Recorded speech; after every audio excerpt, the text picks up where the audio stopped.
A gray sky loomed over the small college town in Texas. Under the persistent rain, David Carter hurried through the streets, his mind swirling with worries about tuition, debts, and his struggling family. Suddenly, his phone buzzed in his pocket. David Carter speaking. He answered, his voice weary. "Hello, David. This is Victoria Sinclair. We need to meet. This concerns your financial situation." A clipped, authoritative voice rang out. David frowned. "Do I know you?" "How do you know?" "I know enough. Meet me at Sinclair Bistro at 7 p.m. This is important." The call ended before David could refuse. Confused but intrigued, he made his way to the upscale bistro as the rain intensified. In a corner of the bistro, Victoria Sinclair, an elegant woman with carefully styled silver hair, greeted him with piercing blue eyes. She invited David to sit with a composed demeanor that instantly took control of the situation. "David, I've read about your struggles. I'm here to propose a deal," she said, locking eyes with him. David shook his head. "And what would that be?" Victoria smiled faintly. "Marry me." David laughed incredulously. "You're serious? Why me?" Victoria emphasized. "You're young, single, and desperate. This isn't about love, David. I need a partner. What's your answer?" A week later, David stood in court exchanging vows in a brief, cold ceremony. That day, he moved into Victoria's opulent mansion, a house straight out of a fairy tale. Yet its silence unsettled him. As the days passed, David began noticing strange things. Whispers among the staff, mysterious items behind locked doors. One evening, he discovered an unusual key in the library. Quietly, David approached a locked door. Inserting the key, he opened it to reveal a room steeped in old memories. On the desk, David found documents implicating his father in business dealings that had led to the Sinclair family's downfall. David confronted Victoria, demanding an explanation. She looked at him with steely eyes. "Everything is because of your father," Victoria admitted. "My family lost everything because of him. I can't forgive, but perhaps—" She hesitated, her gaze softening slightly. David steadied his voice. "In this cycle of vengeance, instead of bitterness, leave something good behind." Eventually, Victoria's icy demeanor melted. When she was finally imprisoned for her current fraudulent dealings, she left her estate as a gesture of redemption. David sold the mansion, pouring the money into a scholarship fund named after Victoria's late husband. He returned to school with a renewed determination to become a lawyer who could help those who had suffered like Victoria. Reading a letter Victoria sent from prison, David realized she had changed, a change that, though belated, was exactly what he had hoped for. David's life continued with a mission to create good, bridging the divide between pain and hope. David embarked on a new journey with a clear purpose: to use his knowledge and experience to help those harmed by an unjust legal system. He returned to university, not just as a student, but as someone who inspired others. Throughout his studies, David often shared his story and Victoria's. He wanted people to understand that even in the darkest circumstances, there is always a chance for change. Victoria's final letter became a powerful source of motivation, reminding him that forgiveness and hope could transform lives. After graduating, David founded a nonprofit organization named Victoria's Light, dedicated to providing free legal services to the poor and the wrongfully imprisoned. The organization not only offered legal support, but also helped individuals reintegrate into society, find employment, and rebuild their lives. David did not forget his role in the community. He frequently organized talks at schools, prisons, and rehabilitation centers, sharing his story and encouraging others to believe in the possibility of change. Although life could not be undone, David believed that every action he took today was a way to atone for past mistakes, not only his own but also Victoria's. In every case he won and every smile of those he helped, he saw a reflection of Victoria, a woman who had suffered but also sowed the seeds of change in him. David's journey was not just that of a lawyer, but also of a man seeking the deepest meaning in life: to bring justice, hope, and compassion to the world.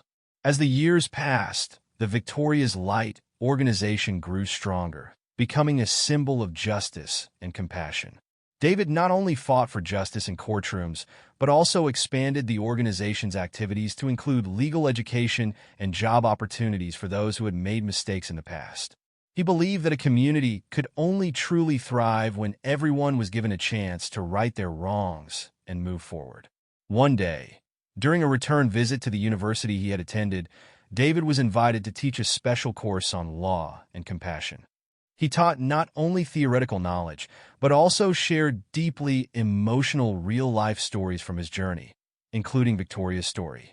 Inspired by his lessons, many students initiated social projects, drawing motivation from David's work. One day, while sorting through old documents in his office, David found another copy of the letter Victoria had written from prison. In the letter, aside from her apologies, Victoria expressed an unfulfilled dream: to build a shelter for women who had suffered abuse or been abandoned, a safe place where they could stand strong again. David was deeply moved. He decided to make her dream a reality as a way to honor and remember her. With support from the community and sponsors, he began building Victoria's home, a place that not only offered shelter, but also provided vocational training and psychological counseling for underprivileged women. An unexpected reunion. At the grand opening of Victoria's home, David was approached by a special guest. It was Sarah, a woman who had shared a prison cell with Victoria. Sarah said that it was Victoria who had given her hope during her darkest days. Before her passing, Victoria had asked Sarah to find David and convey her gratitude for never giving up on her. Sarah brought with her something Victoria had left behind, a worn bracelet made of old yarn.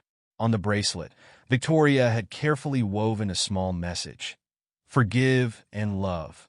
As David looked at the bracelet, tears welled up in his eyes. He slipped it onto his wrist, feeling the strength of Victoria's final words. From that day on, he continued his work with renewed determination. David's life was no longer just a journey of redemption, but a testament to the power of change, love, and unwavering resolve. As the sun set that evening, standing before the gates of Victoria's home, David silently thought to himself, "Victoria, we finally did it. Your light will always be here, guiding every step I take." The journey continues.